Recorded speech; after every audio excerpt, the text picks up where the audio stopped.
नमस्कार. मी डॉक्टर प्राची बारकुंडे आणि आज आपण एक खूप महत्त्वाचा टॉपिक डिस्कस करणार आहोत. तो म्हणजे तापामध्ये मुलांना झटके का येतात आणि ते आल्यास काय काळजी घ्यावी पालकांनी. तर आपण हा व्हिडिओ पाहता यामध्ये या बाळाला झटका येतो म्हणजे बाळाचे हातपाय टाईट झालेत, ते सतत थरथर कापतायत, बाळाचे डोळे वरती जातात, बाळ शुद्धीवर नसतं, तसेच बाळाच्या तोंडातून फेस येऊ शकतो. यालाच आपण झटका येणे, आकडी येणे, हिंदीमध्ये खेच किंवा तेच मेडिकल लँग्वेजमध्ये सीझर किंवा कन्व्हल्जन असे म्हणू शकतो.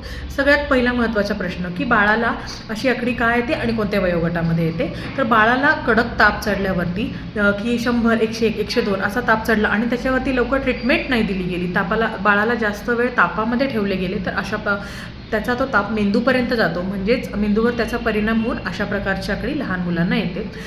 किमान 6 महिने ते 5 वर्षापर्यंत या आकडीचा त्रास मुलांना जास्त असतो. 5 ते 6 वर्षानंतर मुलांना ही आलेली आकडी हळूहळू कमी व्हायला सुरुवात होते किंवा एक 5 ते 10% केसेसमध्ये मुलांना आयुष्यभर मोठ्या आकडीचा त्रासही सुरू राहू शकतो. तिसरा महत्त्वाचा पालकांचा प्रश्न असतो की एकदा जर माझ्या बाळाला आकडी आली आहे तर बाळाला पुढे आयुष्यभर आकडी येईल का. तर एक लक्षात ठेवा की एकदा जर तुमच्या बाळाला तापामध्ये आकडी आली आहे तर तिथून पुढे 5 ते 6 वर्ष बाळ तुमचं होईपर्यंत तुम्हाला काळजी घ्यावी लागणार, कारण पुन्हा त्याला ती आकडी येण्याचे चान्सेस खूप असतात, ॲटलिस्ट 5-6 वर्षापर्यंत. चौथा महत्त्वाचा प्रश्न, आकडी आल्यावर तुम्ही घरी काय काळजी घ्यायची.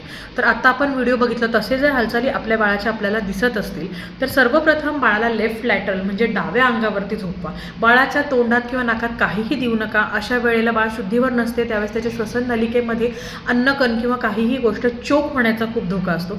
त्यामुळे बाळाला फक्त डाव्या अंगावरती झोपवून ही आकडी कमी होण्यापर्यंत वाट पहा आणि मग नंतर लगेचच बाळाला जवळच्या हॉस्पिटलमध्ये घेऊन जा. चौथी गोष्ट, याच्यासाठी ट्रीटमेंट काय असतं.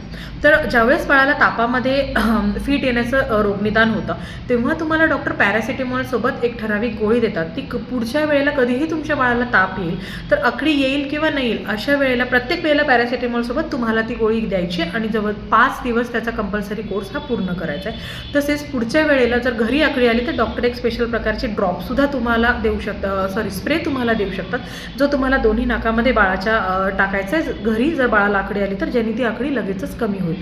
आणि सगळ्यात महत्त्वाची गोष्ट, लहान बाळांना कधीही जास्त वेळ न औषध देता तापामध्ये ठेवू नका.